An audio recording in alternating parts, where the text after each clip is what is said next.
For those of you who don't know, Denise Ho is a Hong Kong Canadian former celebrity who's once again in the spotlight. Originally, she got popular for her music career, but faded out of relevance a few years back. Now, Ho is dabbling in politics, and she's getting a lot of attention today. She, of all people, was chosen to speak at the UN Commission for Human Rights in Geneva. It's been all over the news today. I saw it here. CNN, China interrupts Hong Kong pop star during UN speech. Already this is a little weird. So the news is that China objected to what she was saying and not what she was saying? Well, I guess whatever she was saying must have been totally uncontroversial and completely undebatable. The only story here is that anyone interrupted her at all. Alright, well, let's see what it says.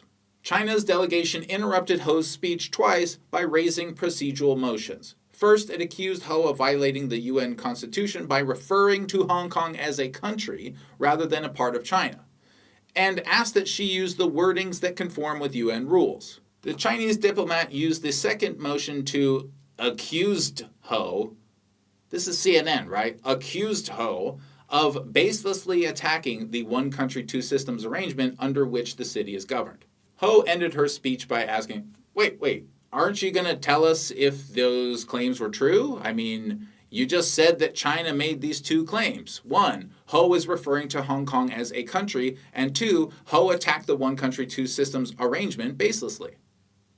Are you even going to tell us if those are true or not, CNN? No? Okay, I mean, you are a news company, right? But you're still going to make me figure out if the claims are true? Really? All right. Where was I?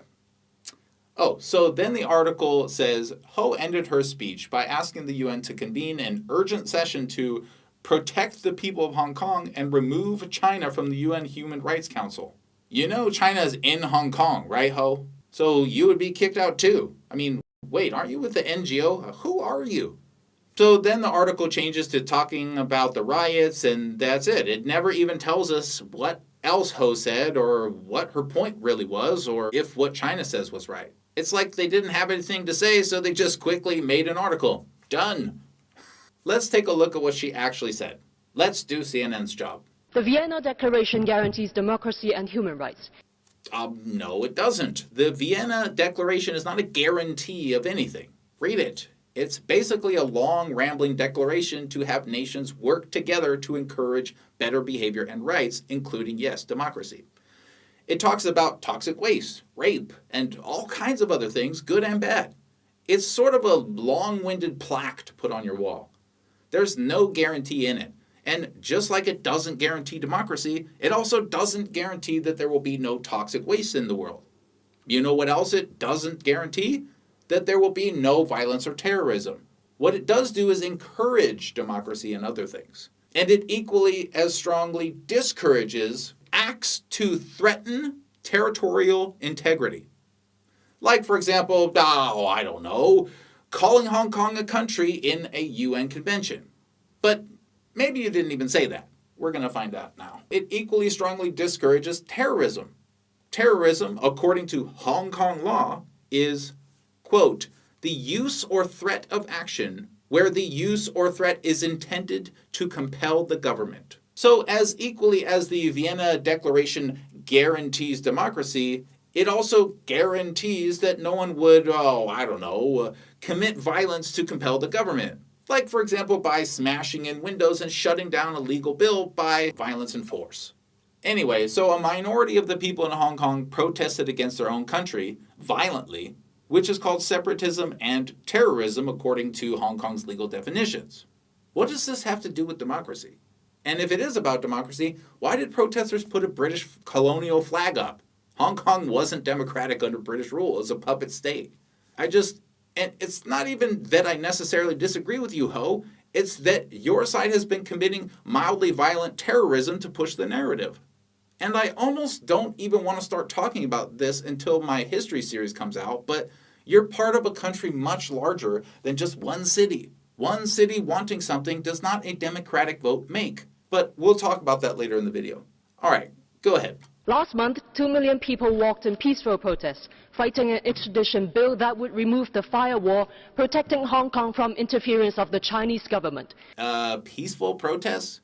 I take it you've only been watching CNN. Or you're intentionally lying, and I'm not really sure which one's worse. And then you say, interference of the Chinese government. Hong Kong is in China. The way you said that is politically motivated, and some might argue, inappropriate in the United Nations. Especially since you're an ex-celebrity singer, lady, not a politician. Why are you even in this meeting? Point of order, I gave the floor to China. Oh, someone did argue that. This must be where that wacky Chinese guy accuses her of calling Hong Kong a country, right, CNN? Let's listen. The Hong Kong Special Administrative Region is a part of the People's Republic of China. Just now, this delegate of the so-called NGO, in her speech, mentioned Hong Kong side by side with China. Wait, CNN, I thought you just told everyone that this guy told her off for calling Hong Kong a country. No, he called her out for doing exactly what she did. She mentioned them side by side as if they are hierarchically equal. They aren't. That might imply a country or it might not, depending on the context.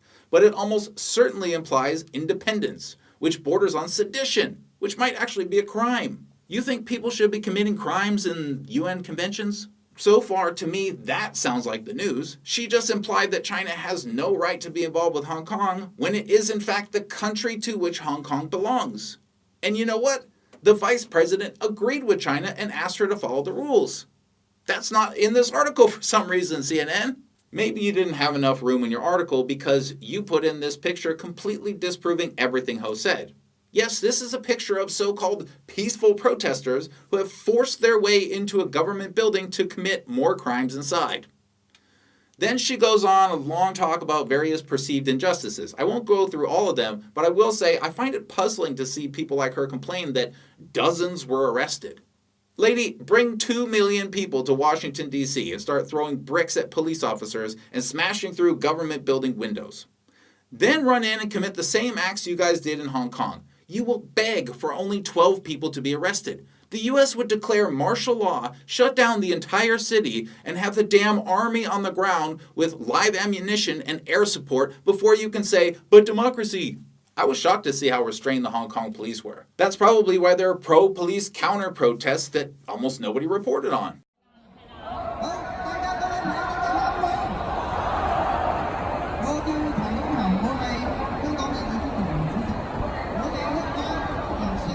She makes some other pretty strong claims and implications, but I won't go through them because most of them are just emotional cries without any real evidence.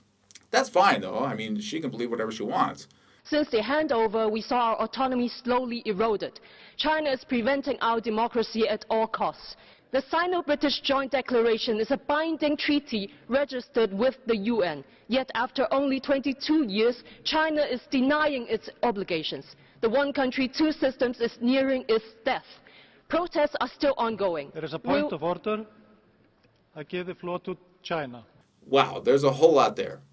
You can watch the whole thing if you want to see all her accusations, but basically they're the same things that CNN and other anti-China outlets have been saying. So then China complains again, saying this time she has made unfounded allegations about the one country, two systems policy, and to please remind her to not use abusive speech. And the president seems to agree with that complaint as well. So why then is the story here, China interrupts Hong Kong pop star during UN speech? Shouldn't the story be activist alleges she's a singer, then hurls accusations at China, implies Hong Kong is independent of China, and calls for China to be published based on her own accusations? Keep in mind this is an ex-celebrity singer hurling accusations about China in the UN. That is the story, CNN. That's crazy. And you know, as I hear her say these things, she really does remind me of a younger version of me. I mean, she's a lot older than me, but still, she has that rebel spirit. You know, I don't want to go on endlessly about Hong Kong, but I think people would do very well to put themselves in politicians' shoes sometimes. It must be so strange to hear me say something like that if you're from another country. So let me reverse the situation for you. Imagine you live in, let's say, America, and everyone in California decides that they want a completely socialist government. No more of this capitalist-socialist combination that is America. They want full-on socialism. And they've decided that they aren't part of America anymore. They've proved this by peacefully rioting and smashing up police and government buildings. Then another country comes along and tells America to just let California go. And that country just happens to be in a trade war with America. And it's allied with California. Should you give up California? Well, I don't really know. Those kinds of advanced politics aren't what I'm experienced with, and I'm an outsider. I don't have all the behind-the-scenes facts. The example is simplistic, but, and here's the really, really important part here. Not only do I not know, I'm pretty sure Ms. Ho doesn't know either. Why would she? She used to be a singer. What does that have to do with advanced politics? Again, why is she even in this meeting? She's talking about subjects beyond her understanding with the naivety of, has-been singer. Look, the thing is, I don't personally even feel passionate about the protests. If you want to smash up everything and then complain when you get arrested, well, that's up to you. I don't condemn you for it. And Ms. Ho here is definitely brave, and I'm sure she's really passionate. I admire that. But I don't think those are enough to make you a good politician. I mean, if you just step away from this and you think about the whole picture, how is the mainland supposed to integrate Hong Kong into its system completely by 2047? Wait until the very last day and then suddenly march in and take over the government?